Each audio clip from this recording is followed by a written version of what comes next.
Beberapa waktu lalu, Wakil Presiden Ma'ruf Amin meminta Majelis Ulama Indonesia atau MUI untuk segera membuat fatwa baru terkait perizinan penggunaan ganja demi kebutuhan medis. Hal itu dilakukan setelah seorang ibu di Jakarta meminta agar pemerintah melegalkan ganja medis. Namun pelegalan ganja untuk medis tersebut mendapat penentangan dari pakar farmakologi dan farmasi klinik Universitas Gadjah Mada. Hal itu diungkapkan oleh Profesor Zulis Ikawati dalam webinar bertajuk Jalan Panjang Legalisasi Ganja Medis yang diselenggarakan Fakultas Farmasi dan Kagama Farmasi UGM pada Rabu 6 Juli 2022. Dikatakannya ganja termasuk dalam narkotika golongan 1. Menurutnya, jika ganja dikeluarkan dari narkotika golongan 1, maka ada potensi besar tanaman itu akan disalahgunakan. Jika masuk golongan 2 dilegalkan, dikhawatirkan pasar gelapnya juga bertambah banyak. Ia kemudian mempertanyakan berapa persen perbandingan antara orang yang membutuhkan ganja medis dengan pengguna ganja. Sehingga Yulis menilai nantinya akan sulit untuk dilakukan pembatasan. Menurutnya ganja yang digunakan dalam bentuk belum murni masih mengandung senyawa utama yang bersifat psikoaktif. Senyawa itu bisa memengaruhi kondisi psikis pengguna dan menyebabkan ketergantungan hingga berdampak pada mental. Ditambahkan Yulis yang bisa dilegalkan atau diatur dari ganja adalah senyawa turunannya seperti cannabidiol. Ia menilai proses legalisasi senyawa turunan ganja itu juga harus mengikuti kaidah pengembangan obat. Kemudian didaftarkan di Badan Pengawas Obat dan Makanan atau BPOM menggunakan data uji klinis terkait dengan bentuk obat yang sudah terukur dosisnya. Saya pribadi mungkin tidak sepakat jika kemudian ganja itu dikeluarkan dari golongan 1. Jadi kemarin juga sempat dalam mungkin satu live juga di sebuah media, kebetulan satu yang diundang juga adalah dari DPR, anggota DPR. Beliau menyampaikan bahwa ada mungkin wacana mungkin misalnya masuk dalam golongan 2 seperti itu. Saya bilang, kalau saya nggak setuju kalau masuk golongan 2. Ganjanya sebagai tanaman tetap aja masuk golongan 1. Dan itu kita bisa mengacu pada kayak narkotik yang lain seperti morfin ya. Morfin itu kan obat yang legal juga bisa diresepkan ya untuk nyeri kanker yang berat. Ya, tetapi si opiatnya atau opiumnya ya tanaman penghasilnya itu adalah masuk golongan 1. Jadi golongan satunya tetap tanamannya karena potensiali untuk abuse itu besar. Nah, jadi ganja itu juga bisa seperti itu. Jadi ketika ganja itu tetap masuk di dalam golongan 1.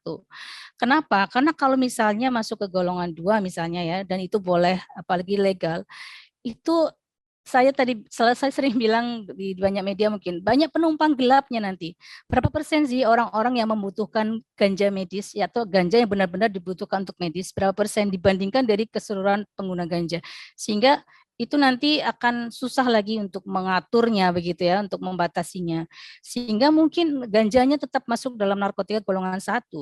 Sementara yang bisa diatur adalah senyawa tadi cannabidiolnya, di mana cannabidiol sudah banyak informasinya juga tidak memiliki sifat psikoaktif, dia bisa digunakan sebagai obat dengan banyak uji klinis tadi, maka bisa masuk di narkotika golongan 2 bahkan 3 karena tidak berpotensi untuk diabuse juga sebetulnya kalau melihat sifatnya yang tidak psikoaktif. Jadi ini dan itu kalau untuk ini bisa dipermenkes ya, maksud saya bukan harus mengubah dari undang-undangnya begitu, tapi ini monggo.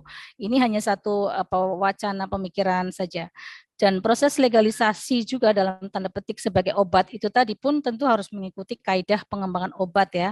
Jadi tentu harus didaftarkan di Badan POM dengan data uji klinis yang sudah ada seperti itu ya, dengan bentuk yang sudah terukur seperti itu sehingga Ibu Santi tadi dia bisa menggunakan cannabidiolnya itu kalau memang sudah istilahnya diregistrasi atau dilegalkan untuk digunakan begitu.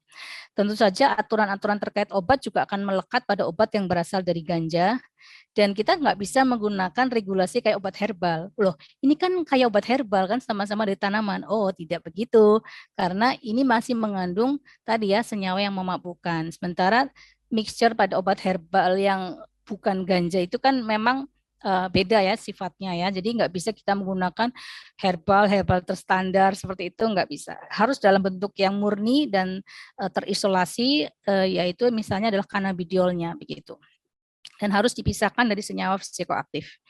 Jadi Bapak Ibu semua peserta webinar di mana saja berada, saya sudah sampai pada bagian akhir. Jadi kalau saya pribadi mungkin banyak juga yang sepakat mudah-mudahan dengan saya bahwa say no ya untuk legalisasi ganja sebagai tanaman ya, walaupun dengan alasan untuk memiliki tujuan medis kalau saya.